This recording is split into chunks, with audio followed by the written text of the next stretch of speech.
Still alone, I see. Meanwhile, I'm starting a real family this year, Derek laughed, his arm around his new girlfriend at the New Year's party. Carmen just smiled mysteriously. 10, 9, 8. Everyone counted. At midnight, the door burst open. 3 identical children ran through the crowd. "Mommy! Happy New Year!" They jumped into Carmen's arms with huge smiles. Derek's champagne glass dropped. The triplets turned around excitedly. They had his eyes, his smile, his dimples. His girlfriend looked at them, then at Derek. "You told me she was infertile, but before we dive into the full story, let me know where you're watching from and what times it is. Now, subscribe to the channel, and let's get started." "Mommy, Mason took my blanket again." Carmen Rodriguez opened her eyes. The bedroom was still dark. She looked at the clock on the nightstand. 5 o'clock in the morning. She had 30 minutes before her alarm was supposed to ring. "Mason, give your sister her blanket," Carmen said quietly. She heard rustling from the other bed. 3 small bodies moved under the covers. Carmen turned on the lamp. Soft light filled the small bedroom. Her 3 children lay in one big bed pushed against the wall. Mason was on the left. Liam was in the middle. Sophia was on the right. Mason held a pink blanket in his hands. He was 4 years old, with messy brown hair and green eyes. He looked at his mother and smiled. He had dimples on both cheeks.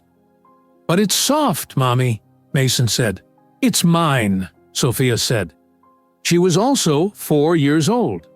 She had the same brown hair and green eyes as her brothers. She reached across Liam and grabbed the blanket. Liam, the quiet one, pulled the covers over his head. "Too loud," he whispered. Carmen stood up. She wore gray sweatpants and an old college shirt. She walked to the window and opened the curtains. It was still dark outside. December in Phoenix, Arizona was cold in the mornings. "Time to get up," Carmen said. "We have a big day today." "Is it New Year's Eve?" Sophia asked. "Yes, baby. Tonight is the party at Grandma's house." "Will there be cake?" Mason asked. Carmen smiled. "Yes, there will be cake." She helped the children out of bed. They followed her to the bathroom. She turned on the warm water in the sink. She washed their faces, one by one. Mason complained the water was too hot. Sophia complained it was too cold. Liam said nothing. He never complained. Carmen looked at her children in the bathroom mirror. All 3 had the same green eyes, the same dimples, the same smile. They looked exactly like their father. Derek Walker. Carmen felt a familiar tightness in her chest. She pushed the thought away. Today was not the day to think about him. She took the children to the kitchen. Their house was small. 2 bedrooms, 1 bathroom. A kitchen that connected to the living room. But it was clean. It was safe. It was theirs. Carmen opened the refrigerator. She took out eggs, bread, and a carton of orange juice. She cracked 6 eggs into a bowl. She whisked them with a fork. She poured them into a hot pan. "Can I help?" Sophia asked. "You can get the plates," Carmen said. Sophia dragged a chair to the cabinet. She climbed up carefully. She took down 4 plates. Carmen watched to make sure she did not fall. Mason and Liam sat at the small kitchen table. Mason was making his toy dinosaur walk across the table. Liam was drawing on a piece of paper with a blue crayon. "What are you drawing?" Carmen asked. "A house," Liam said, "with a big tree. It's beautiful." Carmen put scrambled eggs and toast on each plate. She poured orange juice into 3 small cups. She gave the children their breakfast. She sat down with her own plate. They ate together. Mason talked the whole time. He asked questions about dinosaurs. He asked questions about the party. He asked questions about everything. Sophia ate quickly. She wanted to go play. Liam ate slowly. He was always the last one finished.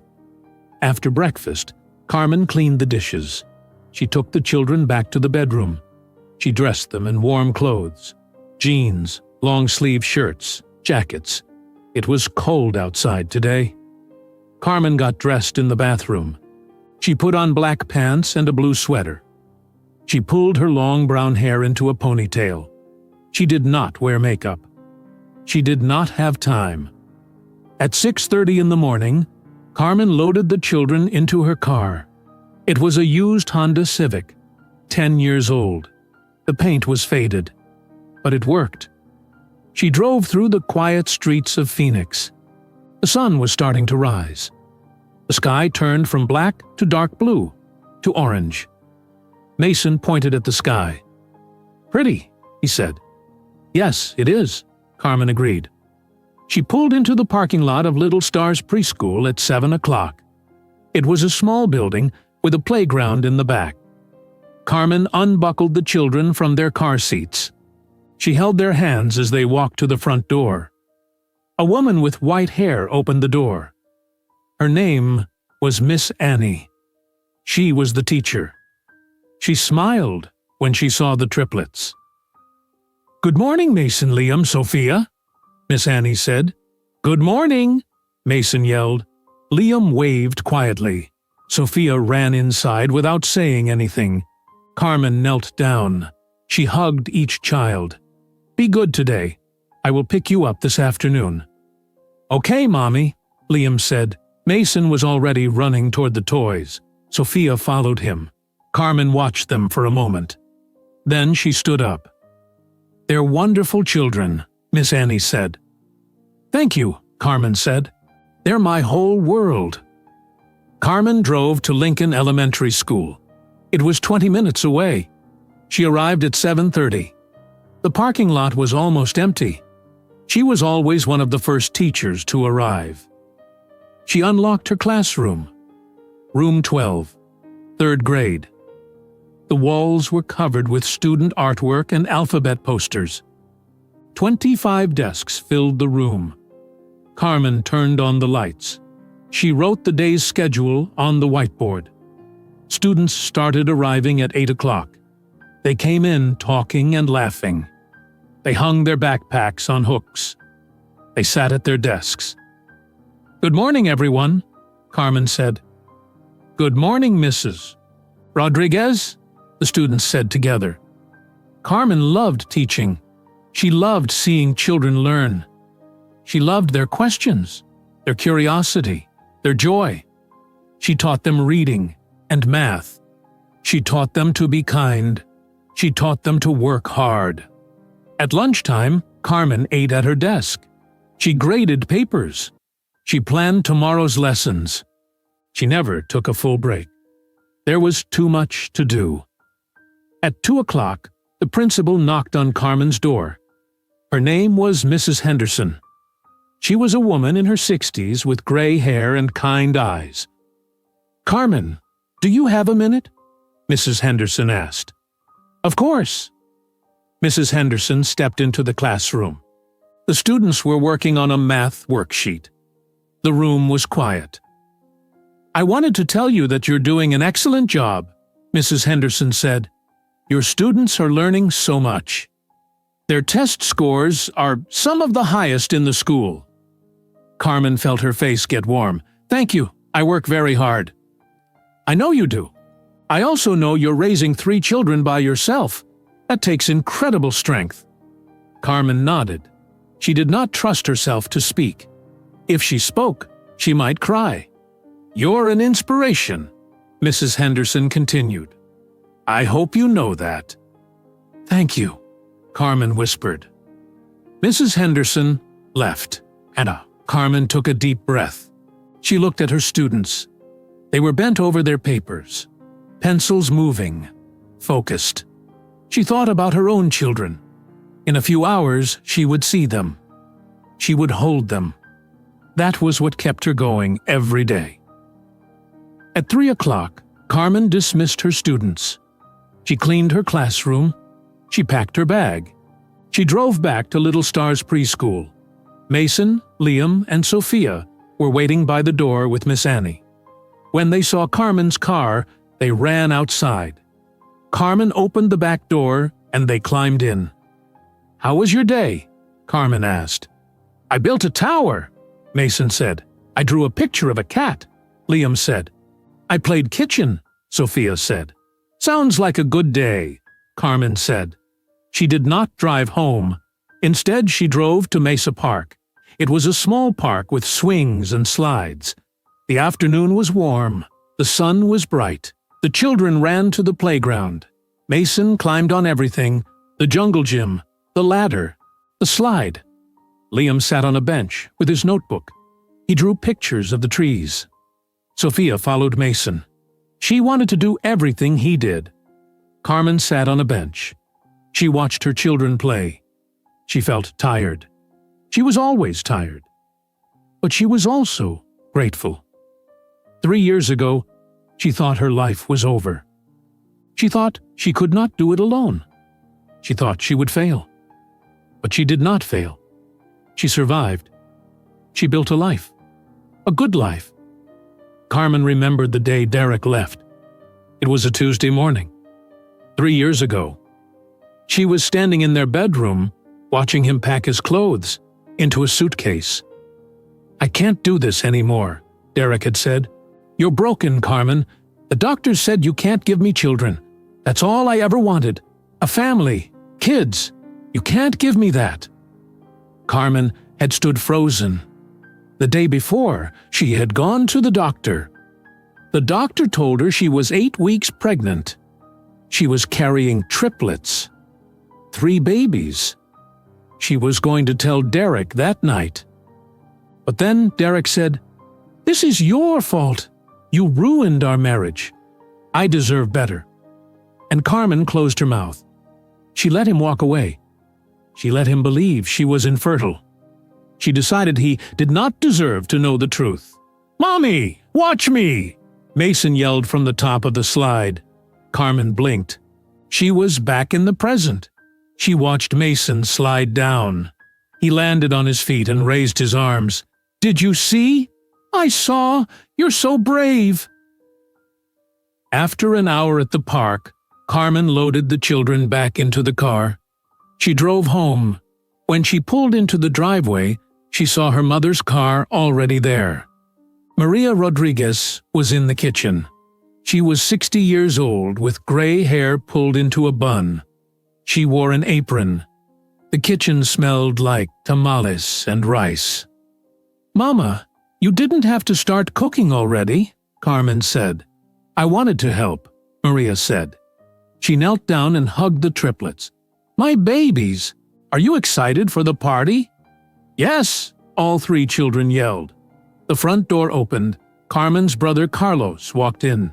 He was 35 years old, tall, strong. He worked as a firefighter. He carried boxes of decorations. "Where do you want these?" Carlos asked. "Living room," Maria said. Carlos started hanging streamers and balloons. The children wanted to help. They handed him tape. They held balloons. The house slowly filled with color. At 6 o'clock, Carmen made dinner for the triplets: chicken nuggets and broccoli. They ate at the table. Then Carmen took them upstairs. She gave them a bath. She dressed them in clean pajamas. The pajamas were blue, with stars on them. "Can we stay up for the party?" Mason asked. "We'll see," Carmen said. "First, you need to rest." She tucked them into bed. She read them a story. Their eyes grew heavy. One by one, they fell asleep. At 7 o'clock, the babysitter arrived. Her name was Rosa. She was a college student. She babysat for Carmen sometimes. Rosa went upstairs to sit in the children's room while they slept. Guests started arriving. Neighbors, friends from church, family members. The house filled with people. Music played. Everyone talked and laughed. Carmen changed into a simple black dress. She brushed her hair. She put on a little bit of makeup. She looked at herself in the mirror. She looked tired. but she was okay. At 9 o'clock, the front door opened. Carmen was in the kitchen pouring drinks. She heard a familiar voice, a voice she had not heard in 3 years. Derek Walker's voice. Carmen's hands froze. The cup she was holding slipped. It fell to the floor, but did not break. She walked to the living room. She pushed through the crowd. And there he was, Derek, standing in the doorway. He wore jeans and a leather jacket. His light brown hair was styled with gel. His green eyes scanned the room. Next to him stood a woman. She was blonde, pretty. She wore a red dress. Derek was laughing, talking, acting like he belonged here. Carlos walked over and shook Derek's hand. Carmen felt like she could not breathe. Derek turned his head. His eyes met Carmen's across the crowded room. They stared at each other. 3 years of silence. 3 years of secrets. 3 years of everything he did not know. Upstairs, 3 children slept. 3 children with his green eyes, his dimples, his face. Derek smiled at Carmen. It was a casual smile, like they were old friends. Carmen did not smile back. Carmen turned away first. She walked straight to the kitchen. Her heart was beating fast. Her hands were shaking. She put them on the counter and took a deep breath. Carlos followed her. He stood in the doorway. "Carmen, I can explain," Carlos said. Carmen turned around. Her eyes were hard. "Why is he here?" "I invited him. I thought—" "You thought what?" Carmen's voice was quiet but sharp. "You thought I wanted to see him? You thought enough time had passed?" Carlos ran his hand through his hair. He looked uncomfortable. "He's not a bad guy, Carmen. He made a mistake. But it's been 3 years. I still play basketball with him every week. I thought maybe—" "You thought wrong," Carmen said. She pushed past him and went back to the living room. Derek was standing near the couch. He had a beer in his hand. The blonde woman stood next to him. She was smiling. Derek was talking to one of Carmen's neighbors. His voice was loud, confident. "Yeah, business is great," Derek said. "I'm selling luxury cars now. BMWs, Mercedes. The commission is insane. Just bought a house in Scottsdale, 4 bedrooms, pool in the back." The neighbor nodded politely. Derek kept talking. "This is Jessica, by the way," Derek said. He put his arm around the blonde woman. "My girlfriend." Jessica smiled. She had white teeth, red lipstick. She looked young, maybe 28 years old. "Nice to meet you," the neighbor said. "Nice to meet you too," Jessica said. Her voice was sweet, high-pitched. Carmen stood on the other side of the room. She watched Derek. He looked the same. Same green eyes, same dimples, same confident walk. Like nothing had changed. Like he had not destroyed her life 3 years ago. Maria came up beside Carmen. She touched her daughter's arm. "Mija, are you okay?" Maria whispered. "I'm fine, Mama," Carmen said. But she was not fine. She felt like the walls were closing in. Derek moved through the party like he belonged there. He shook hands with people. He told jokes. He laughed loud. People laughed with him. Some of them did not know what he had done. They did not know he had left Carmen. They thought he was just an old friend. Carmen went to the kitchen again. She needed space. She opened the refrigerator and took out a bottle of water. She drank half of it in one gulp. She heard footsteps. She turned around. It wasn't Carlos this time. It was Derek's girlfriend, Jessica. "Hi," Jessica said. She smiled. "You must be Carmen. Derek told me about you." Carmen did not smile back. "Did he?" "Yeah. He said you two used to be married. I'm sorry it didn't work out." Carmen stared at her. This woman had no idea. She had no idea about anything. "What else did he tell you?" Carmen asked. Jessica leaned against the counter. She seemed friendly, open. He said you had some problems, that you couldn't have kids. He said it was really hard on both of you, but especially on you. He said you got really sad and it just fell apart. Carmen felt anger rising in her chest, but she kept her face calm. Is that what he said? Yeah, it must have been so hard. I can't imagine. Jessica looked at Carmen with pity. But Derek's such a good guy.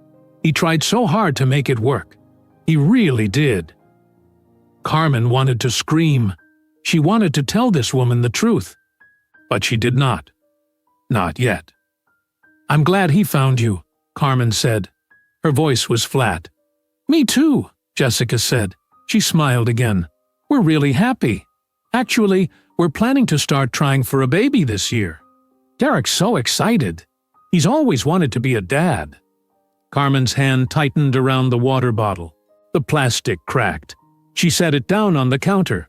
That's great, Carmen said. Jessica kept talking. I think he'll be an amazing father. He's so kind, so patient. I feel really lucky. Carmen could not listen anymore. She walked out of the kitchen. She went upstairs. She needed to see her children. She opened the bedroom door quietly. The room was dark, except for a small nightlight. Rosa sat in a chair by the window, reading a book. She looked up when Carmen entered. Everything okay? Rosa whispered. Yes, I just wanted to check on them. Carmen walked to the bed. Mason was sprawled out on his back. His mouth was open. Liam was curled up on his side. Sophia was hugging her pink blanket. Carmen stood there, looking at them. 3 beautiful children. 3 children who did not know their father was downstairs. 3 children Derek had no idea existed. She felt her eyes fill with tears, but she did not let them fall. She blinked them away. She turned around and left the room. Downstairs, the party was getting louder. More people had arrived. Someone turned up the music. Derek was in the middle of the living room. He was telling a story. People were gathered around him listening. So this guy walks into the dealership, Derek said. He wants to buy a BMW, top of the line, but he's wearing old jeans and a dirty shirt. My coworker thinks he's wasting our time, but I talked to him anyway. Turns out the guy owns 3 restaurants. He pays cash, $65,000, just like that. People laughed. Derek grinned. That's why I'm the top seller 3 months in a row, Derek said. He took a drink of his beer. Carmen walked past the group. She did not look at Derek. She went to the kitchen and started helping Maria set out food. Tamales, rice, beans, salad. Carlos came over. He looked guilty. Carmen, I'm sorry. I should have asked you first. I just thought, it's fine, Carmen said. But her voice said it was not fine. The party continued. Carmen stayed busy. She refilled drinks. She cleaned up empty plates. She talked to guests. She smiled. She pretended everything was normal. At 10 o'clock, Derek found Carmen's uncle Roberto. Roberto was 70 years old. He had known Derek when Derek and Carmen were married. Roberto liked Derek back then. He thought Derek was a good man. Derek, good to see you, Roberto said. He shook Derek's hand. Good to see you too, Roberto. How's your back? Better. The doctor gave me new medicine. They talked for a few minutes. Then Roberto asked, So what have you been up to? Still married to my niece? Derek's smile faded a little. Oh no, Carmen and I got divorced 3 years ago. Oh, I'm sorry to hear that. Derek shrugged. Yeah, it was hard. But sometimes things just don't work out. We wanted different things. Roberto nodded. He did not know the whole story. Carmen's a good woman, though, Roberto said. I hope she finds someone good. Yeah, me too, Derek said. I feel bad for her, actually. She's still single, still alone. That must be tough. Carmen heard this. She was standing a few feet away. She felt her jaw tighten. Derek kept talking. But I've moved on. I'm with Jessica now. She's great. We're really happy. We're even talking about starting a family. Roberto smiled. That's wonderful. Children are a blessing. I know. I can't wait. I've always wanted to be a father. It's finally going to happen. Jessica walked over and took Derek's hand. Are you bragging again? She teased. Derek laughed. Maybe a little. Jessica looked at Roberto. He's very excited about being a dad. He talks about it all the time. It's going to change our whole lives, Derek said. He kissed Jessica's cheek, but in the best way. Carmen could not stand there anymore. She walked to the front door. She stepped outside onto the porch. The air was cold. She wrapped her arms around herself. She stood there for 5 minutes, just breathing, trying to calm down. The door opened behind her. She thought it was her mother, but it was not. It was Derek. He stood next to her. He looked out at the street. Nice night, he said. Carmen said nothing. It's good to see you, Carmen, Derek said. It's been a long time. Yes, it has. You look good. Different. But good. Carmen finally looked at him. What do you want, Derek? Derek seemed surprised by her tone. I just wanted to say hi. See how you're doing. I'm fine. Are you? Because Carlos said you're still living in the same house, still teaching, still alone. Carmen felt her anger spike. I'm not alone. Derek looked at her. His eyes scanned her face. You're not seeing anyone? That's none of your business. Derek held up his hands. Okay. I'm just asking. I'm not trying to upset you. They stood in silence. Then Derek spoke again. His voice was softer, almost sad. You look tired, Carmen. Being alone must be hard. Carmen turned to face him fully. She looked into his green eyes, the same eyes her children had. I'm not alone, she said quietly. I have everything I need. Derek looked confused. He laughed a little. What does that mean? Carmen did not answer. She walked past him and went back inside the house. Derek stood on the porch alone. He did not understand. Inside, Carmen looked at the clock on the wall. It was 11 o'clock. 1 more hour until midnight.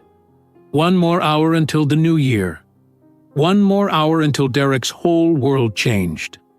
Carmen walked upstairs. She stood outside the children's bedroom door. She put her hand on the doorknob. Her heart was pounding. It was time. Carmen pushed the door open slowly. The hinges made a soft sound. Rosa looked up from her book. Is it time for the countdown already? Rosa whispered. Almost, Carmen said. I need a moment with them first. Rosa stood up. Do you want me to go downstairs? Not yet. Just give me a few minutes. Rosa nodded and stepped into the hallway. Carmen closed the door behind her. She was alone with her sleeping children. She sat on the edge of the bed. Mason stirred a little, but did not wake up. Liam's breathing was steady and quiet. Sophia's hand held tight to her pink blanket. Carmen looked at their faces in the dim light from the nightlight. She thought about everything that had led to this moment. 3 years ago. A Tuesday morning in December. That was the day Derek left. Carmen had woken up that morning feeling sick. She had been feeling sick for 2 weeks, tired, nauseous. She thought it was the flu, but her friend Lisa told her to take a pregnancy test. Carmen took the test on Monday morning. It was positive. She could not believe it. She took 3 more tests, all positive. She went to the doctor that same day. The doctor did an ultrasound. The doctor smiled and said, "Congratulations, you're 8 weeks pregnant, and it looks like you're having triplets." Carmen sat in the exam room staring at the screen. 3 tiny shapes, 3 heartbeats, 3 babies. She cried, but they were happy tears. She had wanted children for so long. She and Derek had tried for a year. When it did not happen right away, Derek became impatient. He started blaming her. He said something was wrong with her, but there was nothing wrong with her. She was pregnant with 3 babies. Carmen drove home that Monday afternoon planning how to tell Derek. She would make his favorite dinner. She would show him the ultrasound pictures. He would be shocked, but then he would be happy. They would be a family. But when Carmen got home, Derek was packing a suitcase. "What are you doing?" Carmen asked. "I'm leaving," Derek said. He did not look at her. He just kept folding shirts and putting them in the suitcase. "Leaving? What do you mean? Where are you going?" "I'm leaving you, Carmen. I can't do this anymore." Carmen felt like the floor disappeared under her feet. "What are you talking about?" Derek finally looked at her. His face was hard, cold. "You're broken, Carmen. The doctor said you can't give me children. I've waited long enough. I want a family. You can't give me that." "But Derek, I deserve better than this," Derek said. He zipped up the suitcase. "I deserve a wife who can give me what I want. You're not that person." Carmen stood frozen. The ultrasound pictures were in her purse. The words were on her tongue. "I'm pregnant. We're having triplets." But then Derek said something that changed everything. "This is all your fault. Our marriage failed because of you. Because you're not enough. You never were." Carmen's mouth closed. The words died. She felt something inside her break. Not her heart. Something deeper. Derek picked up his suitcase. He walked past her. He stopped at the door. "My lawyer will send you divorce papers. Sign them. Make this easy." Then he left. The door closed behind him. Carmen stood in the empty bedroom. She put her hand on her stomach. She was 8 weeks pregnant with 3 babies, and she was completely alone. The next day, Derek's lawyer delivered the divorce papers. Carmen signed them. She did not tell Derek about the pregnancy. She decided he did not deserve to know. The months that followed were the hardest of Carmen's life. She had $800 in her bank account. That was all. She did not know how she would pay rent, how she would buy food, how she would afford doctor visits. She called her mother. Maria came over that same night. When Carmen told her about the babies, Maria cried. But they were not sad tears. They were fierce tears. "We will do this together," Maria said. "You and me. We will make it work." Maria quit her job at the grocery store the next week. She moved in with Carmen. She took care of Carmen when the morning sickness got bad. And it got very bad. Carmen could barely eat. Everything made her sick. She lost weight even though she was pregnant. The doctor said it was normal with triplets, but it was hard. So hard. Carlos found out about the pregnancy 2 weeks later. He came to the house and hugged Carmen for a long time. "Why didn't you tell Derek?" Carlos asked. "Because he doesn't deserve to know," Carmen said. "He left me. He said I was broken. He can live his life thinking I couldn't give him children, but I won't let him take this from me." Carlos did not argue. He just said, "What do you need?" "Money," Carmen said quietly. "I need money." Carlos worked extra shifts at the fire station. Every week he gave Carmen $300. He never asked for it back. He never complained. Carmen's friends from church found out she was pregnant. They threw her a baby shower. They brought 3 of everything: 3 car seats, 3 cribs, boxes of diapers, bags of baby clothes. Carmen cried when she saw all of it. "I can't pay you back," she said. "We don't want you to pay us back," her friend Lisa said. "We're family. This is what family does." The pregnancy was long. Carmen's body hurt all the time. Her back ached. Her feet swelled. She could not sleep. She worked at the school until her 8th month. Then her doctor said she had to stop. She was too big, too tired. On March 15th, Carmen went into labor. It was a cold night. Maria drove her to the hospital. Carlos met them there. The labor was 22 hours long. Carmen screamed. She cried. She thought she might die. But at 6 in the morning, the first baby was born. A boy. He had green eyes. He cried loud. "Mason," Carmen whispered. 10 minutes later, the second baby was born. Another boy. He was quieter, smaller. "Liam," Carmen said. 15 minutes after that, the third baby came. A girl. She was tiny but fierce. She cried louder than both her brothers. "Sophia!" The nurses cleaned the babies and put them in Carmen's arms, all three at once. Carmen looked at their faces and fell completely in love. Maria stood beside the bed crying. Carlos took pictures on his phone. "You did it, mija," Maria whispered. "You did it." The first 4 months were a blur. Carmen barely slept. She fed one baby, then another, then another. By the time she finished, the first one was hungry again. She changed diapers constantly. She cried from exhaustion. But she never gave up. She went back to work when the babies were 4 months old. Mrs. Henderson let Carmen bring the triplets to school sometimes. The other teachers helped watch them during lunch. Everyone at the school fell in love with Mason, Liam, and Sophia. As the babies grew into toddlers, life got a little easier. They started sleeping through the night. They learned to walk, to talk. They had personalities. Mason was wild and loud. He climbed everything. He never stopped asking questions. Liam was quiet and gentle. He loved books and drawing. He cried when people argued.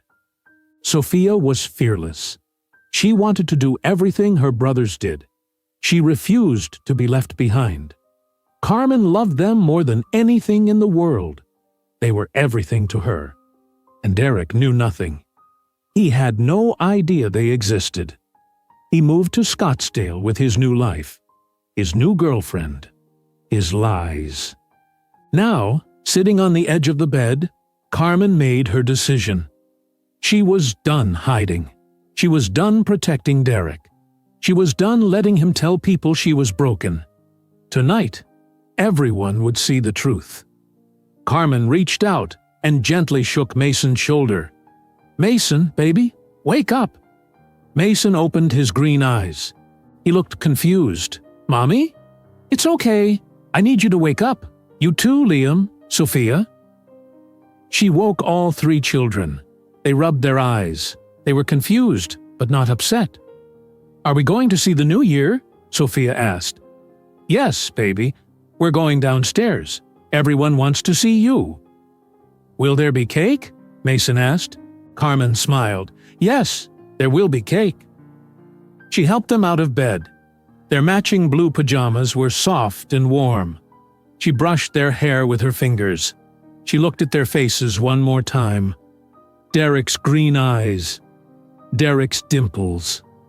Derek's smile. There would be no question. Everyone would see it.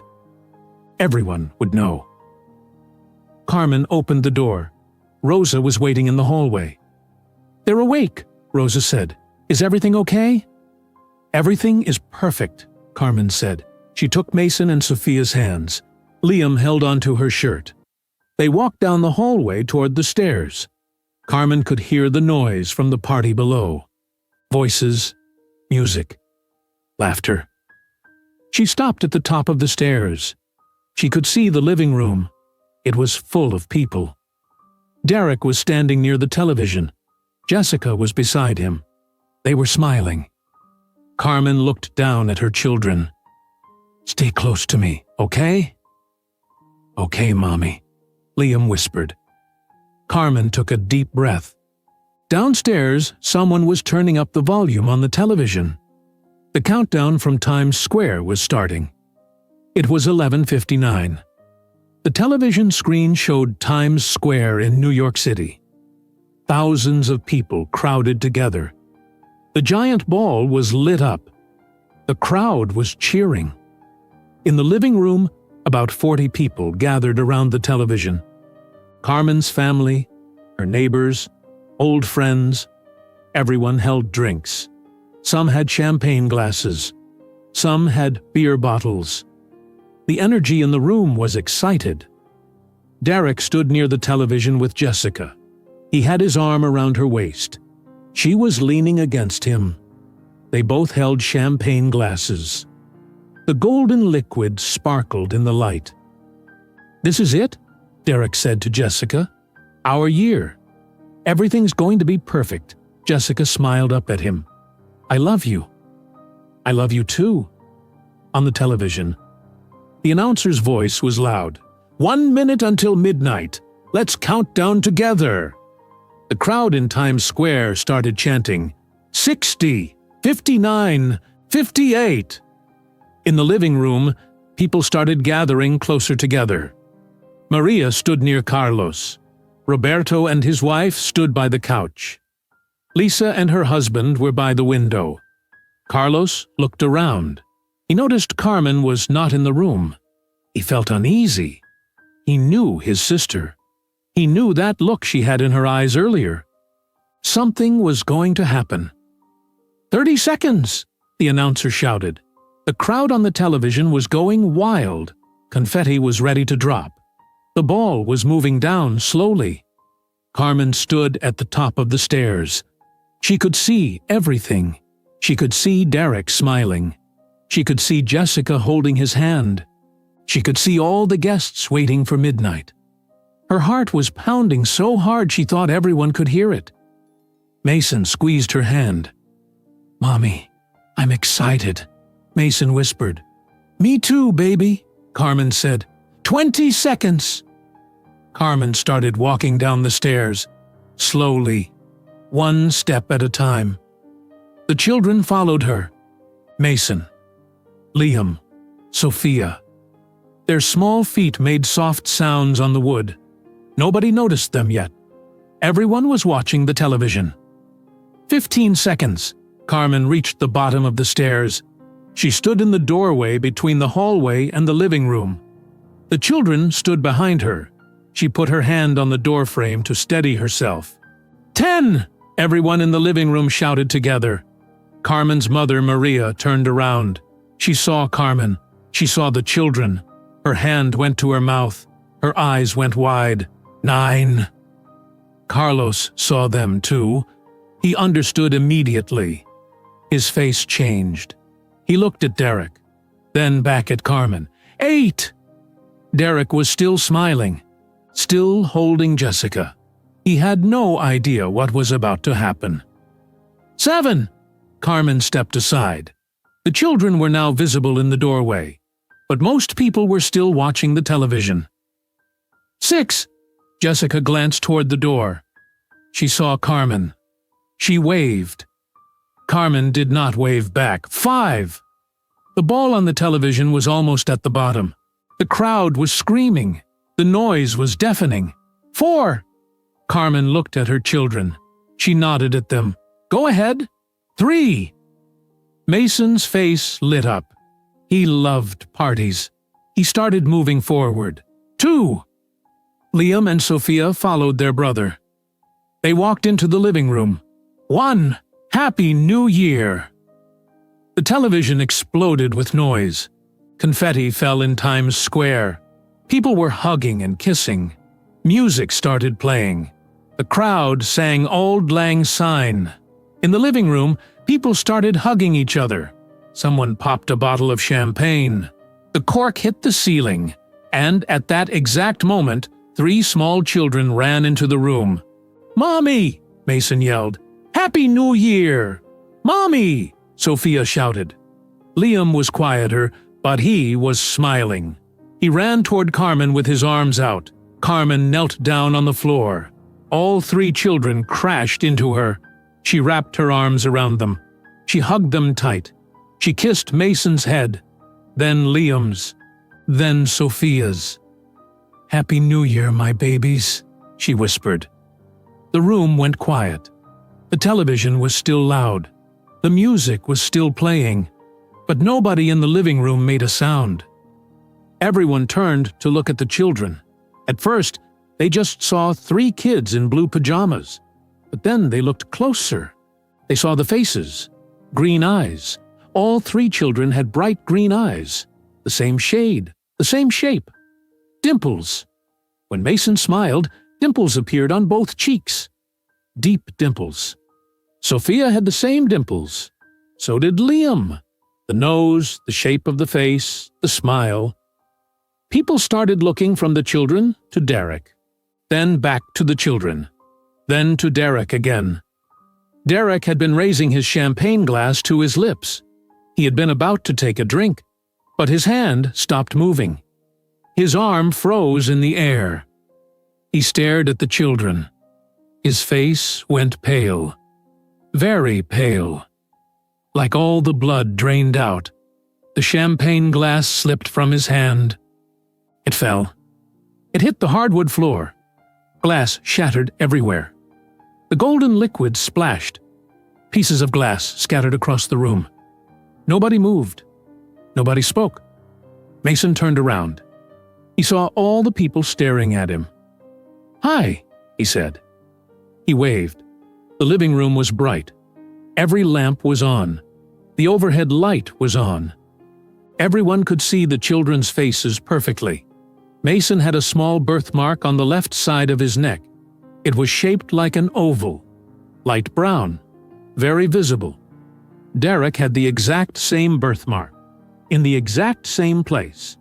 Everyone who knew Derek had seen it 100 times. Liam had thick eyebrows, dark and full, just like Derek's eyebrows. Sophia's smile was identical to Derek's smile. The way her lips curved, the way her whole face lit up. There was no question, no doubt. These children belonged to Derek.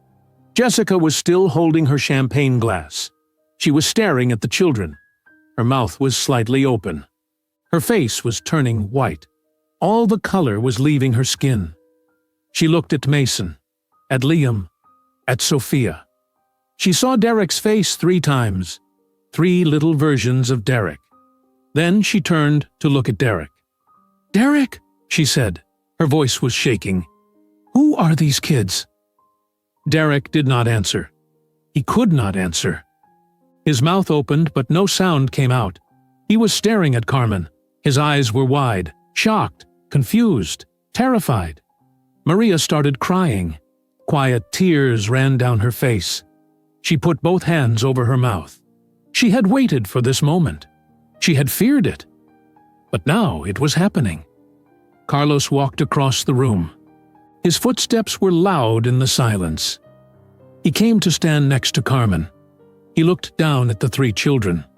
Then he looked at Derek. Carlos put his hand on Mason's shoulder. The little boy looked up at his uncle and smiled. "These are my nephews and my niece," Carlos said. His voice was loud, clear. He wanted everyone to hear. "Mason, Liam, and Sophia. They just turned 4 years old last March." The words hung in the air. Everyone heard them. Everyone understood what they meant. 4 years old. Born in March. That was exactly 9 months after Derek left Carmen, which meant Carmen was pregnant when Derek divorced her. Jessica's hands started shaking. Her champagne glass wobbled. Then it fell. More glass shattered on the floor. More champagne splashed. 4 years old? Jessica repeated. Her voice was barely a whisper. She did the math in her head. 4 years ago. Derek left Carmen 3 years ago. The divorce was 3 years ago. That meant these children were born after the divorce, but conceived before. Jessica's face went from white to red, bright red. Her breathing got faster. Her hands were shaking. She looked at Derek. "Derek," she said again. Her voice was getting louder. "Who are these kids?" Derek finally found his voice. I don't... He stopped. He looked at Carmen. Carmen, what is this? Carmen stood up slowly. The children stayed close to her. Mason held her hand. Liam hid behind her leg. Sophia looked at everyone with curious eyes. What do you think this is? Carmen said. Her voice was calm. Too calm. Derek shook his head. I don't understand. These kids... They look like you, Carlos finished. The room was completely silent. Someone's phone started ringing, but nobody answered it. The television was still playing music from Times Square, but nobody was paying attention. Jessica was staring at Derek. Her eyes were filling with tears. But they were not sad tears. They were angry tears. You told me she couldn't have kids? Jessica said. Her voice was shaking with rage. You told me Carmen was infertile. You said the doctors told her she could never have children. You said that's why you got divorced. Derek's face got even paler. He looked around the room. Everyone was staring at him, waiting for him to answer Jessica's question. Derek started. His voice cracked. I didn't know, Jessica. I swear, I didn't know about them. You didn't know? Jessica's voice was getting louder. Look at them, Derek. Look at their faces. They have your eyes, your smile, that birthmark. She pointed at Mason. The little boy stepped closer to Carmen. He looked scared. Jessica turned to Carmen. Were you pregnant when he left you? Carmen nodded slowly. Yes. How far along? 8 weeks. Jessica's hand went to her mouth. Her eyes filled with tears. She looked at Derek with pure hatred. 8 weeks. You left your wife when she was 8 weeks pregnant. I didn't know, Derek said again. His voice was desperate now. Carmen, why didn't you tell me? Why didn't you say anything? Carmen's face was calm. Her voice was steady. I was going to tell you. I found out the day before you left. I went to the doctor on Monday. He told me I was pregnant, with triplets. I was going to tell you that night. I was going to make your favorite dinner, show you the ultrasound pictures. Derek was shaking his head. Then why didn't you? Because you came home and started packing, Carmen said. You told me I was broken. You said I couldn't give you children. You said I was the reason our marriage failed. You blamed everything on me. The room was completely silent. Everyone was listening. Some people had their phones out. They were recording. Carmen could see the little red lights. You said I wasn't enough, Carmen continued. Her voice was still calm, but there was steel in it. You said you deserved better. So I decided you didn't deserve to know about my children. Our children, Derek whispered. No, Carmen said firmly. My children. I carried them for 9 months. I gave birth to them. I fed them every 3 hours. I changed their diapers. I stayed up with them when they were sick. I taught them to walk, to talk, to read. I did everything. You did nothing. Maria was crying harder now. Carlos put his arm around his mother. Jessica was staring at Derek. Her whole body was shaking. You lied to me. About everything. Jessica, please. Derek reached for her. Jessica stepped back. Don't touch me. You told me she was infertile. You made me feel sorry for you. You said the doctors told Carmen she could never have kids. You said it destroyed your marriage. You said she got depressed, and you had no choice but to leave. I thought it was true, Derek said. But his voice was weak. Nobody believed him. You left your pregnant wife, Jessica said. Each word was sharp. And then you lied about it for 3 years. You let everyone think Carmen was the problem. But you were the problem. You've always been the problem. Derek looked around the room desperately. He was looking for someone to support him, someone to take his side. But everyone was looking at him with disgust, with judgment. Roberto shook his head and walked out of the room. His wife followed him. Lisa was crying. Her husband had his arm around her. Carmen spoke again. I raised them by myself. I worked every single day. I taught 3rd grade while pregnant with triplets. I went back to work when they were 4 months old. My mother quit her job to help me. My brother worked extra shifts and gave me money every month. My friends from church donated clothes and diapers. We did it together. Without you. Without your money. Without your help. Derek was crying now. Tears ran down his face. Carmen, I'm sorry. I didn't know. If I had known. If you had known, what? Carmen interrupted. Would you have stayed? Would you have helped? Or would you have still left and just felt guilty about it? Derek had no answer. These children have a good life, Carmen said. They are loved. They are happy. They have a family. They don't know you. They don't need you. Sophia tugged on Carmen's dress. Mommy, who is that man? Why is he crying? Carmen knelt down. She hugged Sophia. It's okay, baby. Everything's okay. Jessica was still staring at Derek. Her face was red. Her hands were in fists. You're a liar. You lied about your marriage. You lied about Carmen. You lied about everything. I believed you. I defended you when my friends said you moved on too fast. I felt sorry for you. I thought you were a good man who deserved a second chance. I am a good man, Derek said weakly. No, you're not, Jessica said. A good man doesn't abandon his pregnant wife. A good man doesn't lie for 3 years.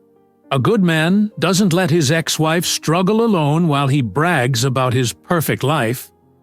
She grabbed her purse from the couch. She slung it over her shoulder. Jessica, wait, Derek said. He stepped toward her. We can talk about this. We can work through this. There's nothing to work through, Jessica said. Her voice was cold now. Dead. We're done. Don't call me. Don't text me. Don't come to my house. I never want to see you again. Jessica, please. But Jessica was already walking toward the door. She looked at Carmen as she passed. I'm sorry, Jessica said quietly. I'm sorry he did this to you. I'm sorry I believed his lies. Carmen nodded. She did not say anything. Jessica opened the front door. She walked out. The door closed behind her. Not a slam, just a quiet click. Derek stood in the middle of the living room, alone. Everyone was staring at him. He could feel their eyes. He could hear people whispering. He looked at the children again. Mason was holding Carmen's hand tight. Liam had his face buried in Carmen's leg. Sophia was staring at Derek with those green eyes. His eyes. Derek saw himself 3 times. 3 children he never knew existed. 3 children who had his face, his eyes, his smile. 3 children who were strangers to him. He thought about everything he had missed. Their birth, their first breath, their first cry, their first smile, first laugh, first word, first step. 4 years of firsts. Gone. He could never get those back. Several people in the room had their phones up, recording. Derek knew what this meant. By tomorrow morning, everyone would know. Everyone in their old social circle. Everyone at his work. Everyone would see the video. Everyone would know he was a liar. Carlos stepped forward. He positioned himself between Derek and Carmen, between Derek and the children. I think you need to leave, Carlos said. His voice was firm, not angry, just firm. Derek looked at Carlos. They played basketball together every Saturday. They were friends. Or Derek thought they were friends. Carlos, man, I didn't know. It doesn't matter, Carlos said. You left. You blamed Carmen. You moved on. You got a new girlfriend. You told everyone Carmen was the problem. But she wasn't. She was here, taking care of your children while you were in Scottsdale, living your perfect life. Derek had no response. He looked around the room one more time. Nobody would meet his eyes. He looked at Carmen. Can we talk? Please, just the 2 of us. I need to understand. No, Carmen said. Her voice was quiet but final. There's nothing to talk about. You made your choice 3 years ago. You decided I wasn't enough. You decided to leave. I didn't stop you. I built a life without you. These children don't know you as their father. They know my family. They know love. They know stability. You're just a stranger to them. But I'm their father, Derek said. His voice broke. They're my kids. I have rights. Carlos stepped closer to Derek. You abandoned your pregnant wife. You have no rights. If you want to be in their lives, you'll need to go to court. You'll need to pay 4 years of child support. You'll need to prove you're stable. And even then, it's up to Carmen, not you. Derek knew Carlos was right. He had no legal standing.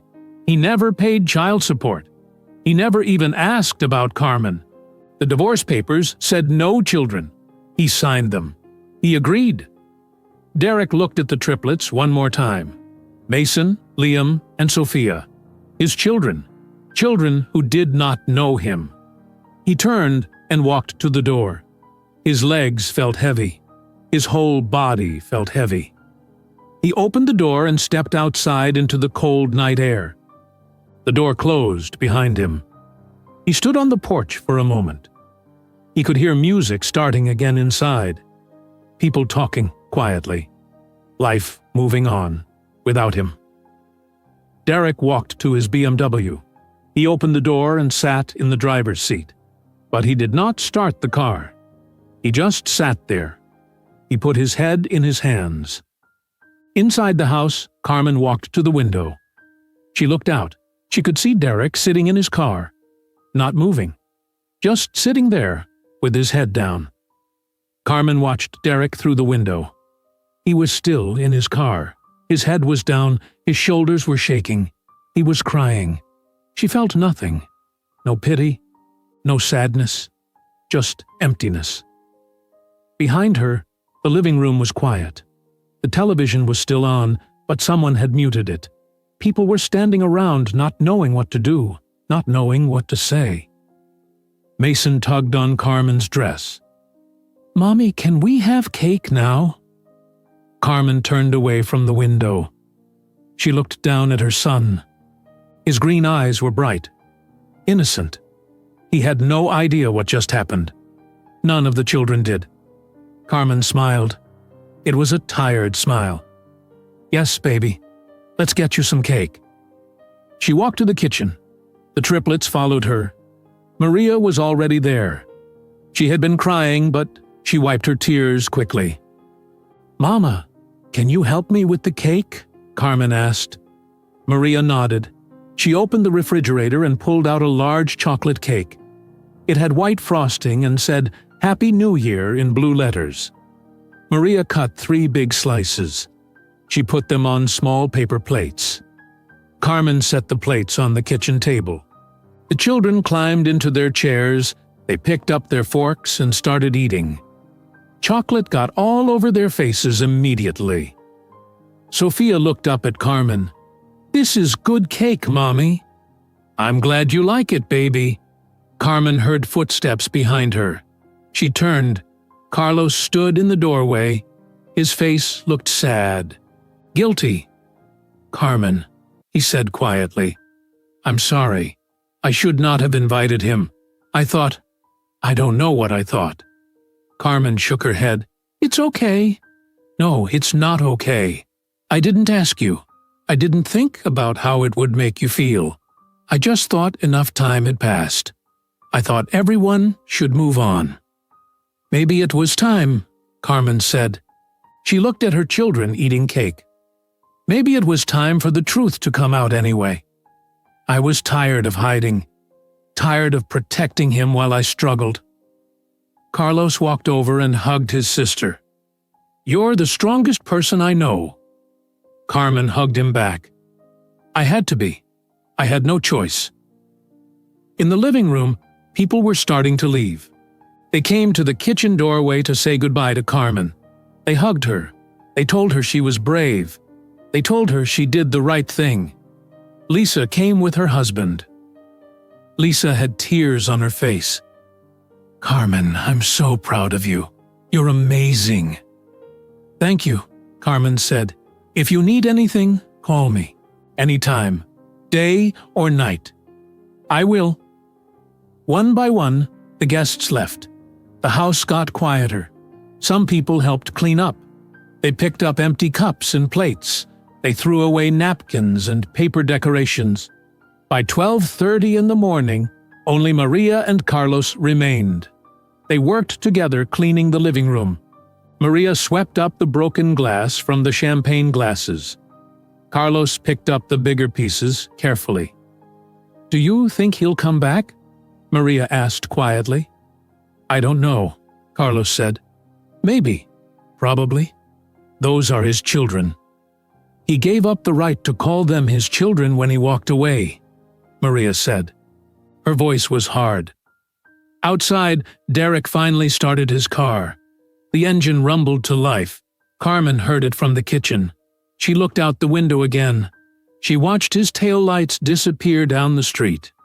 He was gone. Really gone this time. Carmen turned back to the children. They had finished their cake. All three had chocolate all over their faces and hands. "Okay, let's get you cleaned up," Carmen said. She took a wet cloth and wiped Mason's face. Then Liam's. Then Sophia's.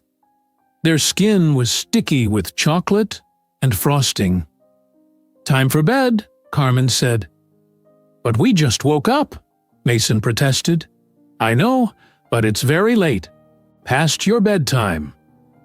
Carmen picked up Sophia. Liam and Mason followed her upstairs. She took them to the bathroom. She washed their hands and faces with warm water. She helped them brush their teeth. Mason looked at Carmen in the mirror. "Mommy, who was that tall man? The one who was crying?" Carmen's hands stopped moving. She knew this question would come. She just did not know when. "He was someone I used to know," Carmen said carefully. "Why was he crying?" Sophia asked. "He was sad." "Why was he sad?" Mason asked. Carmen did not know how to answer. She chose simple words. "Sometimes grown-ups get sad. It's okay to be sad sometimes." Liam looked up at her. His eyes were serious. "Are you sad, Mommy?" Carmen knelt down. She pulled all three children close. "No, baby, I'm not sad. I have you three. I have Grandma and Uncle Carlos. I have everything I need." She took them to the bedroom. She tucked them into bed. She pulled the covers up to their chins. She kissed each forehead. "I love you," Carmen whispered. "Love you too, Mommy," they said together. Carmen turned on the nightlight. She turned off the main light. She stood in the doorway for a moment, watching them. Mason was already closing his eyes. Liam was hugging his stuffed bear. Sophia was holding her pink blanket. Carmen closed the door softly. She went back downstairs. Maria and Carlos had finished cleaning. The living room looked normal again, like the party never happened, like Derek was never there. But he had been there, and everything had changed. "You should go home," Carmen said to Carlos. "It's late." "Are you sure? I can stay?" "I'm sure. I'm okay." Carlos hugged her again. "Call me tomorrow." "I will." Carlos left. Maria was putting on her coat. "You're leaving too?" Carmen asked. "Only if you want me to. I can stay the night." "No, Mama. Go home. Get some rest. I'm fine." "Really?" Maria looked at her daughter. She touched Carmen's face gently. "You did good tonight, Mija. You protected your children. You told the truth. I'm proud of you." Carmen felt tears in her eyes, but she did not let them fall. Not yet. Maria left. The house was finally quiet. Completely quiet. Carmen walked through the living room. She picked up a few missed pieces of trash. She straightened the pillows on the couch. She turned off the television. She sat down on the couch. Alone. The clock on the wall said 12:45 in the morning. It was a new year, January 1st. Carmen thought about the last few hours. Derek walking in, his confident smile, his arm around Jessica, his lies about Carmen, his announcement that he wanted to be a father. Then the countdown, the children running in, the look on Derek's face, the champagne glass shattering, Jessica's screams, Derek's tears. It was done. The secret was out. Everyone knew. Carmen felt exhausted, but she also felt relief. She had been carrying this secret for 4 years. It had been heavy. Now it was lighter. She did not have to hide anymore. She stood up and walked to the window one more time. The street was empty, dark. Derek's car was long gone.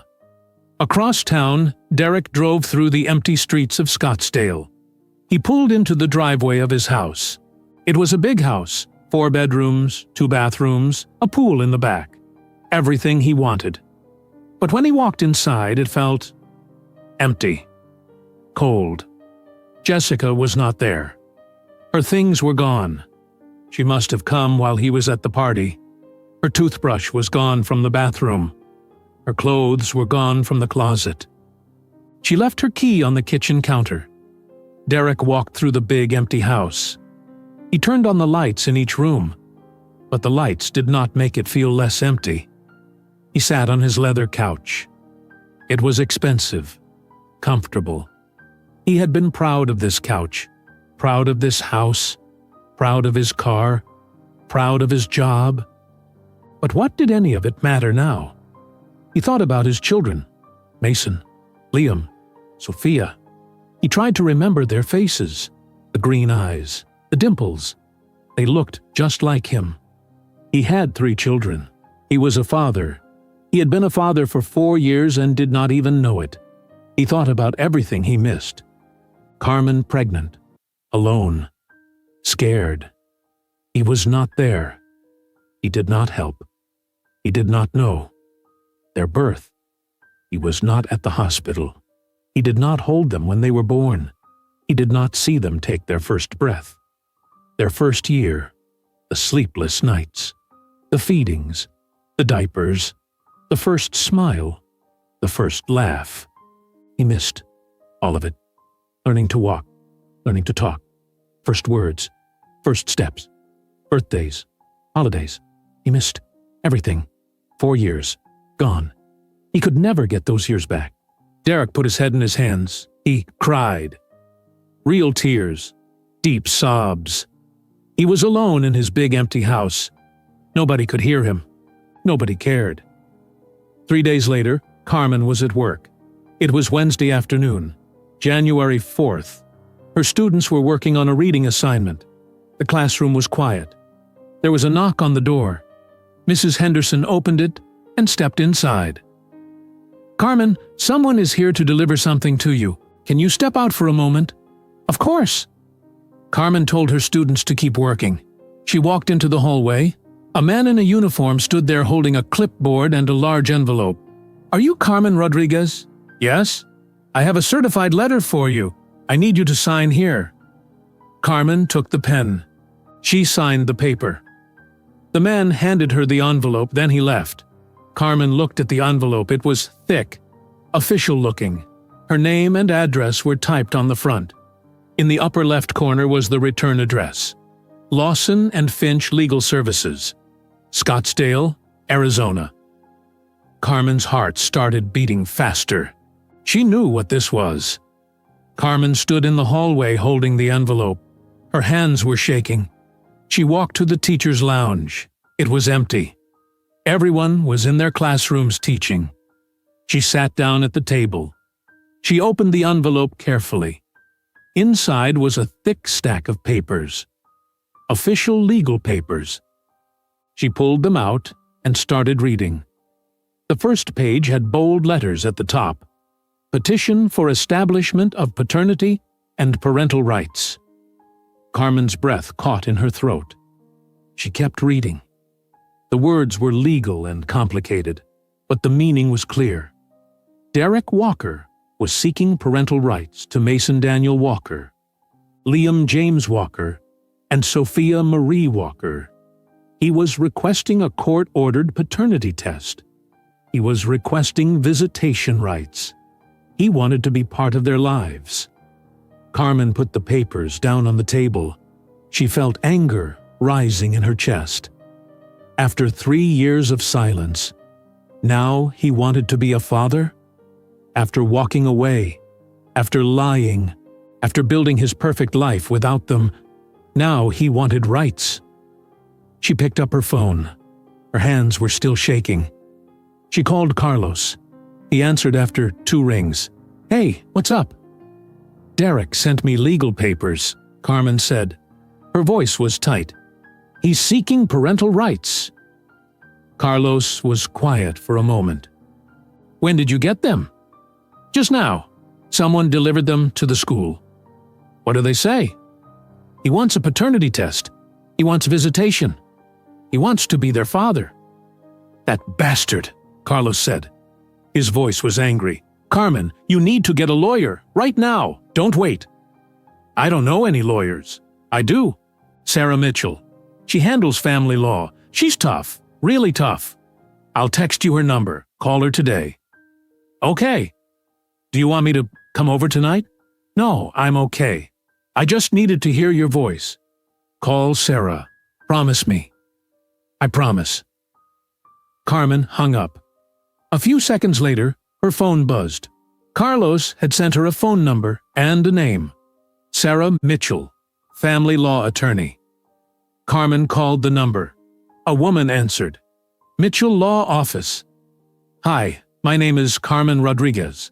My brother Carlos gave me this number. I need to speak with Sarah Mitchell about a family law case." "Is this regarding custody or visitation?" "Yes." "Hold on one moment." Carmen waited. She could hear papers shuffling. Voices in the background, then a new voice came on. Older. Strong. "This is Sarah Mitchell." "Miss Mitchell, my name is Carmen Rodriguez. I just received legal papers from my ex-husband. He's seeking parental rights to our children. I need help." "How old are the children?" 4 years old, triplets." "And how long has your ex-husband been out of their lives?" "He's never been in their lives. He left me 3 years ago. He didn't know I was pregnant. I never told him, but he found out a few days ago. Now he wants rights." Sarah was quiet for a moment. "That's an interesting situation. Can you come to my office tomorrow?" "I work during the day. I'm a teacher." "Can you come after school? Say 4 o'clock?" "Yes. Where is your office?" Sarah gave her the address. Downtown Phoenix. Carmen wrote it down. "Bring all the legal papers with you," Sarah said. "And any documentation you have, birth certificates, proof of expenses, anything showing you've been the sole provider." "Okay. I will. Try not to worry too much tonight. We'll handle this." Carmen hung up. She looked at the clock. She had been gone from her classroom for 10 minutes. She gathered the legal papers and put them back in the envelope. She walked back to her classroom. Her students were still working quietly. They looked up when she entered. "Everything okay, Mrs. Rodriguez?" one girl asked. Carmen smiled. "Everything's fine. Keep working." But everything was not fine. The next day, Carmen left school at 3:30. She drove downtown to Sarah Mitchell's office. It was in a tall building with glass windows. Carmen took the elevator to the 5th floor. The office was small but clean. The walls were white. There were chairs in the waiting area. A young woman sat at the front desk. "I'm Carmen Rodriguez. I have an appointment with Sarah Mitchell." "She's expecting you. Go right in." The woman pointed to a door. Carmen knocked. "Come in," a voice said. Carmen opened the door. Sarah Mitchell sat behind a desk. She was in her 50s with gray hair pulled back in a bun. She wore glasses. She had kind eyes, but a strong face. "Carmen, please sit down." Carmen sat in the chair across from the desk. She handed Sarah the envelope with the legal papers. Sarah pulled them out. She read them silently. Her face showed nothing. After a few minutes, she looked up. "Okay, let me explain your situation. Derek is the biological father. That means he does have legal rights. However, you have significant leverage." "What kind of leverage?" "You raised these children alone for 4 years. You paid for everything. You provided stability. Derek never paid child support. He was not involved in any way. A judge will take all of that into account. So what happens now? First, Derek will request a paternity test. You cannot legally refuse. The test will confirm he's the father. We already know that, but it has to be official." Carmen nodded. "Second, once paternity is established, Derek will have the right to request visitation. But we can set strict conditions, supervised visits only, at a neutral location, with a social worker present." "For how long?" "That depends. If Derek shows he's stable and consistent, eventually the visits could become unsupervised. But that would take time, months, maybe longer." "What about child support?" Sarah smiled. It was not a warm smile, it was a sharp smile. "Oh, yes, child support. Derek owes you 4 years of back child support.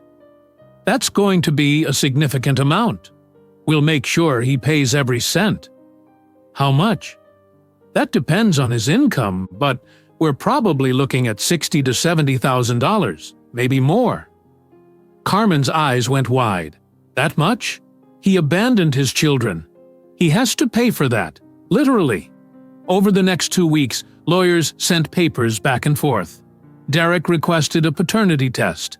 Carmen agreed. They went to a clinic. A nurse swabbed the inside of Mason's, Liam's, and Sophia's cheeks. Then she swabbed Derek's cheek. Derek stood across the room watching Carmen with the children. He wanted to talk to her. But Sarah had told Carmen not to speak to Derek without her lawyer present. The results came back 1 week later. Derek Walker was confirmed as the biological father of Mason, Liam, and Sophia. Nobody was surprised. Derek's lawyer sent a new proposal. Derek wanted to meet the children. He wanted supervised visits. He wanted to start building a relationship. Sarah called Carmen. They're proposing 1 supervised visit per week at a family counseling center. A social worker will be present. You can agree or we can fight it in court. But honestly, a judge will likely order the same thing. So I have no choice? You have a choice. But fighting it will cost money and time. And you'll probably lose. Carmen was quiet. She thought about her children. They were happy. They were stable. Would seeing Derek hurt them? "What do you think I should do?" Carmen asked. "I think you agree to 1 visit. See how it goes. If Derek is inconsistent, or if it's harmful to the children, we document that and use it later." "Okay, 1 visit." The visit was scheduled for Saturday, January 21st, 10 o'clock in the morning, at the Children and Family Center on Camelback Road. That Saturday morning, Carmen woke up nervous. Her stomach hurt.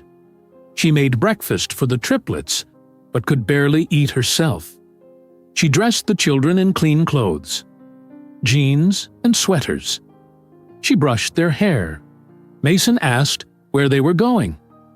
"We're going to meet someone special," Carmen said. "Who?" Sophia asked. "You'll see when we get there." Carmen drove to the counseling center. It was a bright building painted yellow. There was a playground outside. Inside, the walls were covered with children's drawings. A woman met them at the door. She was in her 40s with short brown hair. She wore casual clothes and a friendly smile. "Hi, I'm Linda Grant. I'm the social worker who will be supervising today's visit." "I'm Carmen. These are Mason, Liam, and Sophia." Linda knelt down. "Hi, guys. We have lots of toys in the playroom. Do you like toys?" All 3 children nodded. "He's already here," Linda said quietly to Carmen. "Are you ready?" Carmen took a deep breath. "Yes." Linda led them down a hallway. She opened a door to a large room. There were toys everywhere: blocks, books, dolls, a small slide, coloring supplies, and standing in the middle of the room was Derek. Carmen had not seen him since New Year's Eve. He looked different, thinner. He had dark circles under his eyes. He looked tired, nervous. The triplets walked into the room. They saw Derek and stopped. They moved closer to Carmen. Derek knelt down. He tried to smile. "Hi." The children said nothing. "My name is Derek." Sophia stared at him. She tilted her head. "You have the same eyes as me." Derek's face broke into a real smile. Yes, I do." Derek was still kneeling on the floor. He looked at Sophia.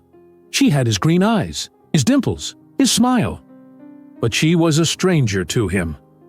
"Do you want to play with some toys?" Derek asked. His voice was soft, nervous. Sophia looked back at Carmen. Carmen nodded. "It's okay, baby. You can play."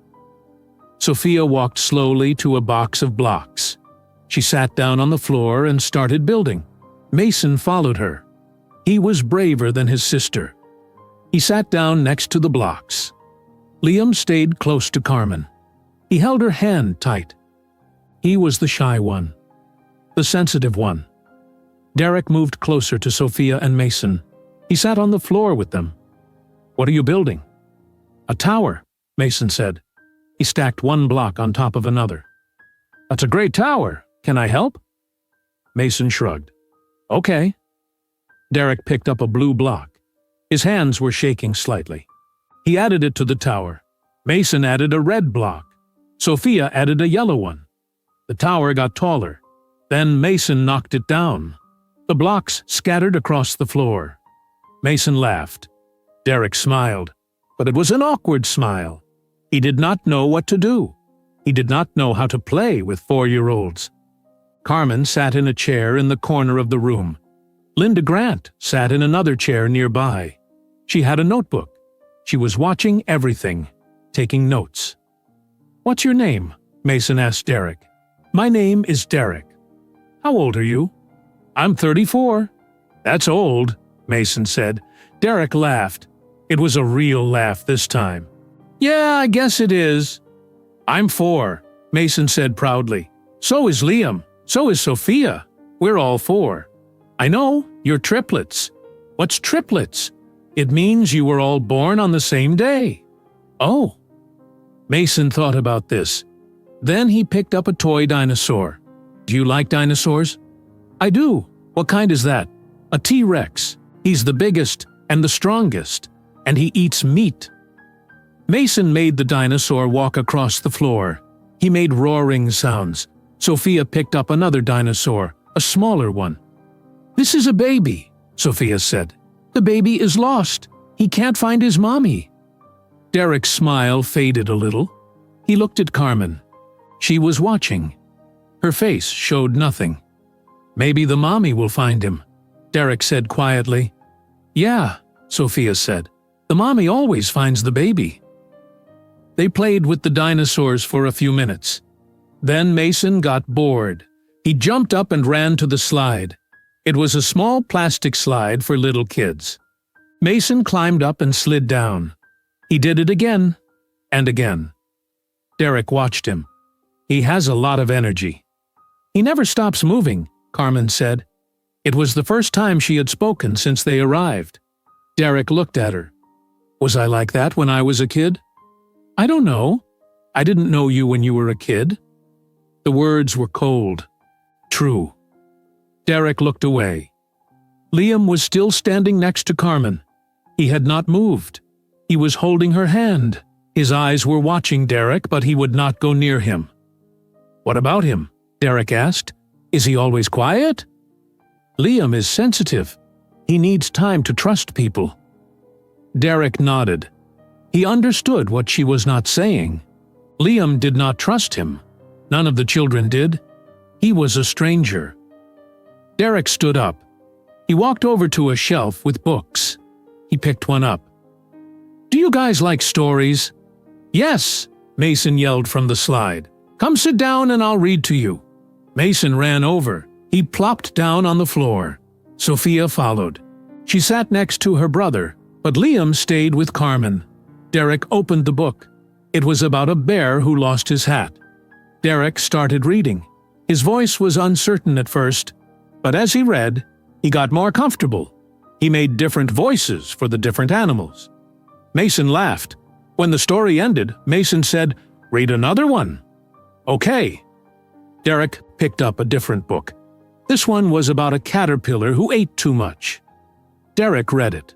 Mason and Sophia listened. They liked the pictures.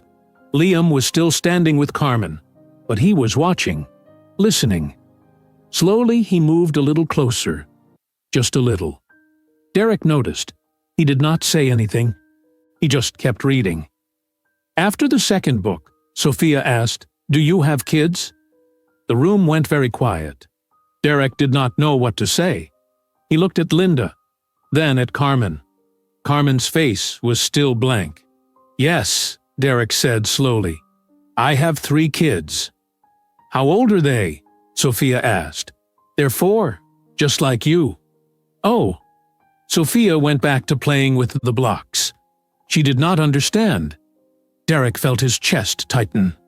These were his kids, but they did not know him. They did not know he was their father. The visit lasted 1 hour. Linda stood up at exactly 11 o'clock. "Okay, guys, time to go." "Already?" Mason asked. "But I want to play more." "You can come back another time," Linda said gently. Carmen stood up. She held out her hands. "Come on, babies. Time to go." Mason ran to her. Sophia followed. Liam had not left her side anyway. Derek stood up slowly. He looked at the children. "It was nice to meet you." "Bye," Mason said. He waved. Sophia waved too. Liam said nothing. Carmen walked to the door. The children followed her. Derek watched them leave. He wanted to say something, but he did not know what. Linda stayed in the room with Derek after Carmen and the children left. She closed her notebook. "That went well," Linda said. "Did it?" Derek asked. His voice was sad. "For a first visit, yes. The children were comfortable. 2 of them engaged with you. 1 will take more time." "They don't know me." "No, they don't. But you can build that. It takes time." Derek sat down in one of the small chairs. He put his head in his hands. "I missed everything. 4 years. Gone." "You can't get those years back," Linda said gently. "But you can be there for the years ahead. If you choose to be." Derek looked up at her. "I want to be. I want to be their father." "Then show up. Be consistent. Be patient. Children need stability. They need to know you'll be there." Derek nodded. In the car, Carmen buckled the triplets into their car seats. She started the engine. She was quiet. The children were talking to each other in the back. "That man was nice," Mason said. "He had the same eyes as us," Sophia said. Carmen looked at them in the rearview mirror. She drove out of the parking lot. She headed toward home. After a few minutes, Sophia asked, "Mommy, is that man our daddy?" Carmen's hands tightened on the steering wheel. She had been waiting for this question. She knew it would come eventually. She pulled the car over to the side of the road. She turned off the engine. She turned around in her seat to look at the children. All 3 were looking at her with their green eyes, waiting. Carmen took a deep breath. "Yes, that man is your daddy." Mason's eyes got big. "Really?" "Yes." "Why doesn't he live with us?" Mason asked. Carmen chose her words carefully. "Your daddy and I were not together anymore before you were born. He lived somewhere else, far away. But now he wants to meet you." Liam looked scared. "Do we have to leave you and go live with him?" "No," Carmen said quickly. "No, baby, never. You will always live with me. Always." "Promise?" Liam whispered. "I promise. Sophia was quiet. Then she asked, "Why did he leave?" That was the hardest question. Carmen did not know how to answer it. She could not tell 4-year-old children the truth. She could not tell them their father abandoned them. "Sometimes grown-ups make mistakes," Carmen said softly. "But you are not a mistake. You are the best thing that ever happened to me. I love you more than anything in the world." The children seemed satisfied with that answer. Mason started talking about the dinosaurs again. Sophia asked if they could have pizza for lunch. Carmen started the car again. She drove home, but her mind was spinning. The visits continued. Every Saturday at 10 o'clock. Derek showed up every time. He was consistent. Each visit, he got a little less awkward. He learned what the children liked. Mason liked dinosaurs and climbing. Derek brought toy dinosaurs. He let Mason climb on him. Liam liked drawing and books. Derek brought coloring books and crayons. He read stories with different voices. Sophia liked building blocks and puzzles. Derek sat on the floor and built with her. After 4 visits, the children started calling him by his name. "Derek, look at this." "Derek, read this book." They did not call him Daddy, just Derek. That hurt him, but he understood. He was not their daddy. Not yet. Maybe not ever. He had to earn that. Meanwhile, the lawyers continued negotiating. Sarah Mitchell was tough. She pushed hard. Derek's lawyer pushed back. But finally, they reached an agreement. Derek would pay 4 years of back child support. The total came to $63,000. He would also pay $800 per month going forward. In return, Carmen agreed to regular visitation. 1 visit per week, supervised, for the next 6 months. After 6 months, if Derek remained consistent, the visits could become unsupervised. Derek signed the papers. The money appeared in Carmen's bank account 2 days later. $63,000. Carmen stared at the number on her phone. It was more money than she had ever had at one time. It did not erase the pain. It did not erase the fear and exhaustion of the last 4 years. But it helped. She put half in a savings account for the children's future. For college. For whatever they needed. The other half she used to pay off debt and fix things in her house. 6 months passed. Derek showed up to every single visit. He never missed one. He never canceled. He was there. The children got more comfortable with him. They smiled when they saw him.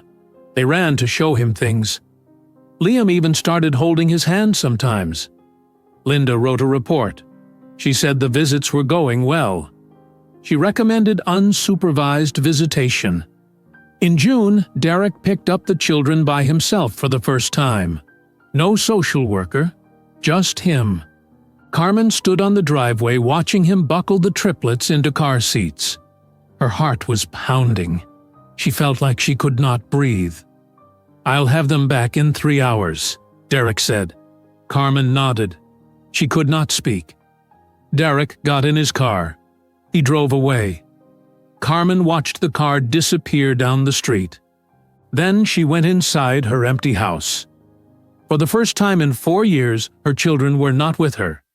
They were with Derek. She sat on the couch. And she cried. Carmen sat on the couch crying for 10 minutes. Then she wiped her eyes. She looked around the empty house. The silence felt strange. Wrong. For 4 years there had always been noise. Children talking, laughing, fighting, running. Now there was nothing. She stood up. She did not know what to do with herself. She walked to the kitchen. She opened the refrigerator. She was not hungry. She closed it. She picked up her phone. She looked at the time. Only 20 minutes had passed. Derek said he would have them back in 3 hours. That meant 2 hours and 40 minutes left. Carmen paced the living room. She looked at the clock. 2 more minutes had passed. This was going to be the longest 3 hours of her life. She called Maria. Her mother answered after one ring. "Mija, are you okay?" "He took them, Mama. Derek picked them up. They're gone." "Where did he take them?" "To a park. And then for ice cream. That's what he said. They'll be fine. Derek has been consistent. He's been showing up." "I know. But I'm scared. What if something happens? What if he doesn't bring them back?" "He will bring them back. He has to. It's in the legal agreement." Carmen knew her mother was right, but knowing did not make the fear go away. "What should I do?" Carmen asked. "I don't know what to do with myself. Come over. I'll make you lunch. We'll keep you busy." "Okay. I'll be there in 20 minutes." Carmen drove to her mother's house. Maria lived in a small house in South Phoenix, the house where Carmen grew up. Maria was waiting on the front porch. Carmen got out of the car. Maria hugged her immediately. "They're okay," Maria said. "You raised good children, strong children. They'll be fine." They went inside. Maria made sandwiches. Carmen sat at the kitchen table, the same table where she ate breakfast as a child. Everything looked the same. The white cabinets, the yellow curtains, the clock on the wall shaped like a rooster. "How do you feel?" Maria asked. "Empty. Scared. Angry." "Angry?" "Yes. Angry that I have to share them now. Angry that Derek gets to swoop in after 4 years and play dad. Angry that he missed all the hard parts and only gets the fun parts now." Maria sat down across from her. "That's normal, Mija. Those feelings are normal." "Is it going to get easier?" "Yes, with time." They ate lunch. They talked. Maria distracted Carmen with stories about the neighbors, about church, about anything and everything. Finally, after what felt like forever, 3 hours passed. Carmen drove home quickly. She pulled into her driveway just as Derek's car was pulling up. Carmen got out. She tried to look calm, but her heart was racing. Derek opened the back doors. The triplets climbed out. They were smiling, laughing. Mason's face was sticky with ice cream. Sophia's shirt had a chocolate stain. Liam was holding a balloon. "Mommy!" all three yelled. They ran to her. Carmen knelt down and hugged them all at once. "Did you have fun?" "Yes," Mason said. "We went on the swings, really high." "And I went down the big slide," Sophia said. "The really big one." "Derek bought us ice cream," Liam said quietly. "Chocolate." "I can see that," Carmen said. She looked at their messy faces. Derek walked over. He looked nervous. "Everything went fine. They were great. Really great." "Good. Can I do this again next week? Same time?" Carmen looked at her children. They looked happy, safe, healthy. She took a deep breath. "Yes, same time next week." Derek smiled. It was a real smile. A grateful smile. "Thank you, Carmen." He got in his car and drove away. Carmen took the children inside. She gave them baths. She washed off the ice cream and dirt from the playground. That night, after the children were asleep, Carmen realized something. This was her life now. This was the new normal. Derek was part of their lives. He was going to be there every week. She had to accept it. The weeks turned into months. Summer arrived. Derek continued picking up the children every Saturday. He took them to parks, to the zoo, to the library. He bought them toys and books. The children started talking about Derek more. "Derek taught me how to throw a ball. Derek has a big pool at his house. Derek makes funny pancakes." Carmen listened. She smiled. She tried not to feel jealous, but she did feel jealous. She felt like she was losing them, even though she knew she was not. In July, Derek mentioned someone new. He was dropping the children off after a visit. Mason was talking about their day. "Miss Rachel made us sandwiches," Mason said, "with no crust, She cut them into triangles. Carmen's head snapped up. Who's Miss Rachel? Mason kept talking. Derek's friend. She's nice. She has yellow hair. Carmen looked at Derek. He looked uncomfortable. Rachel is... She's someone I've been seeing. I should have mentioned it earlier. Does she spend time with my children? Sometimes. She's a teacher. She's good with kids. I thought, you need to tell me these things, Derek, before you introduce them to someone new. You're right. I'm sorry. I'll tell you next time. Carmen took the children inside. She was upset. But what could she do? Derek had a life. He had the right to date. As long as the children were safe, she could not control who they met. That night, Carmen looked at Derek's social media. She had not checked it in months, maybe longer. She typed his name into the search bar on her phone. His profile appeared. The profile picture was recent. Derek smiling in front of his pool. Carmen scrolled through his posts. There were pictures of him with the triplets. At the park, at the zoo, Mason on his shoulders, Sophia on the slide. Liam holding Derek's hand. Then Carmen saw a post from 2 days ago. It was a picture of Derek with a woman. She had blonde hair, blue eyes, a bright smile. She was pretty, young, maybe 30 years old. The caption said, "She said yes. I'm the luckiest man in the world." Carmen stared at the picture. The woman was wearing a ring. An engagement ring? Derek was engaged. Carmen put her phone down. She felt strange, not sad, not angry, just strange. Derek was moving on with his life. He had someone new. He was getting married again. And Carmen was still alone. 8 months had passed since New Year's Eve. 8 months since the truth came out. Life had settled into a routine. Derek picked up the children every Saturday. He brought them home Sunday evening. The children had their own rooms at Derek's house in Scottsdale. They had toys there, clothes there. They called it Daddy's house now. Yes, they finally called him Daddy. It happened in August. Mason started it. Then Sophia. Then Liam. Derek cried when he heard it.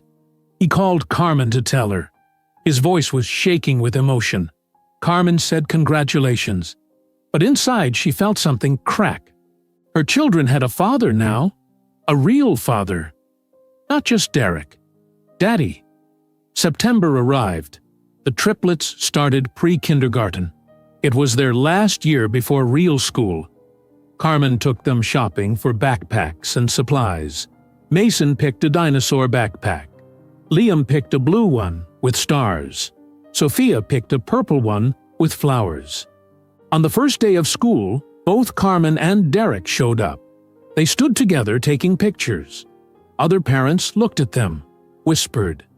Everyone in their community knew the story by now. The wife who hid the triplets. The husband who found out years later. But Carmen did not care anymore. She held Mason's hand. Derek held Sophia's. Liam held on to both of them. They walked the children to their classroom together, like a family. A strange, broken, complicated family, but a family. At work, Mrs. Henderson called Carmen into her office one afternoon in late September.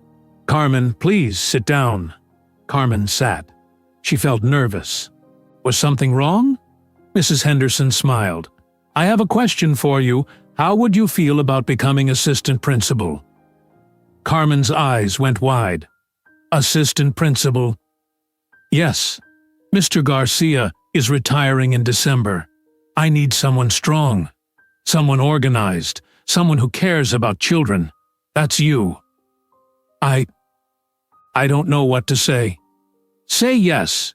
The job comes with a raise, $15,000 more per year. And you'd still work with students, but you'd also help with administration." Carmen thought about it. More money meant more stability for her children, more savings, less stress. "Yes," Carmen said, "I'll do it." Mrs. Henderson stood up and shook Carmen's hand. "Congratulations, you've earned this." Carmen left the office feeling proud. She called Carlos immediately. "I got a promotion," she said. "That's amazing. I'm so proud of you." "I can't believe it.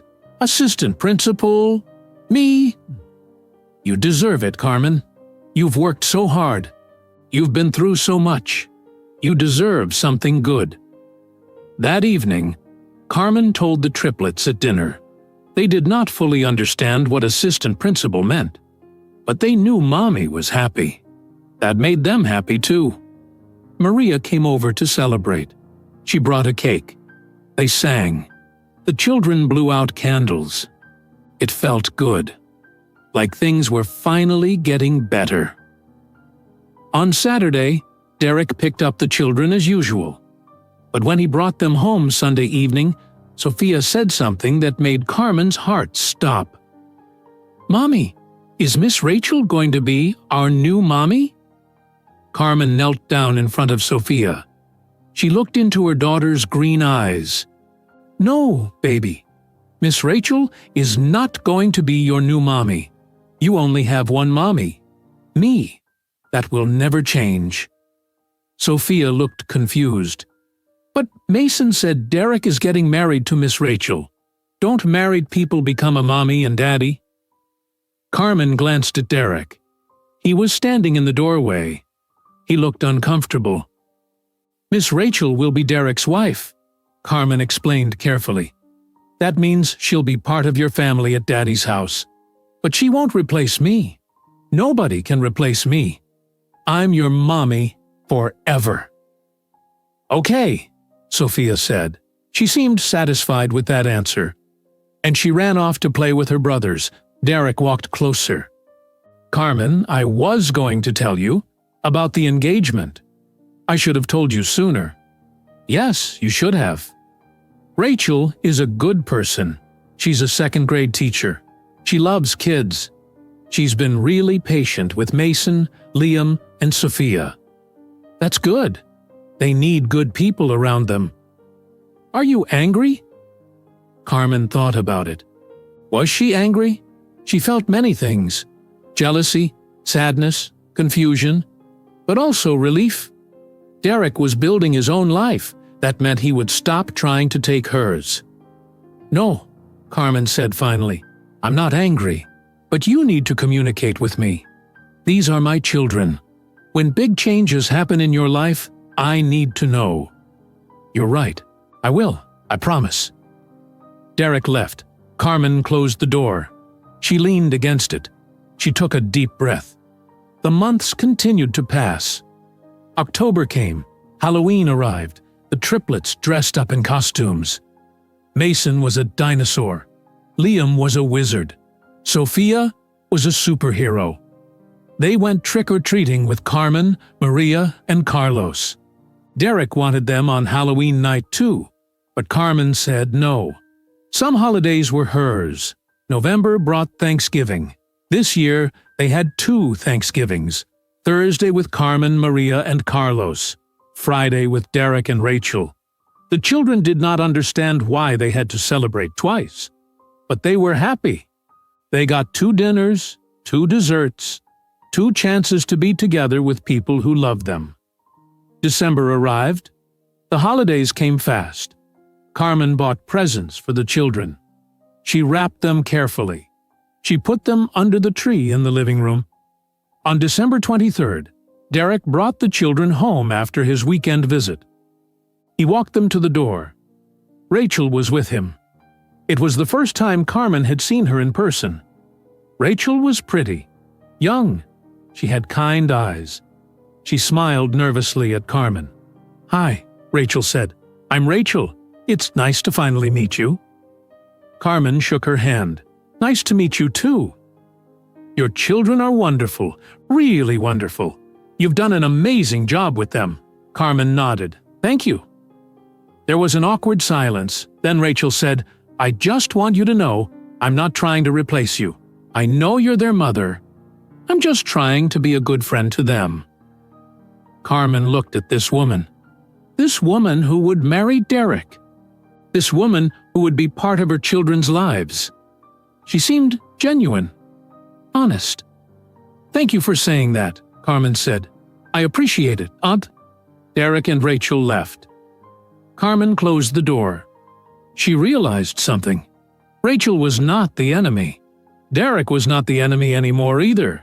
They were all just trying to do their best, trying to give the children a good life. Christmas morning came. The triplets woke up early. They ran downstairs and saw presents under the tree. They screamed with excitement. They tore open the wrapping paper. They found toys and books and clothes. Maria and Carlos came over for breakfast. They ate pancakes and bacon. They drank hot chocolate. They watched the children play with their new toys. Later that afternoon, Derek picked up the children. They would spend Christmas evening at his house. With Rachel.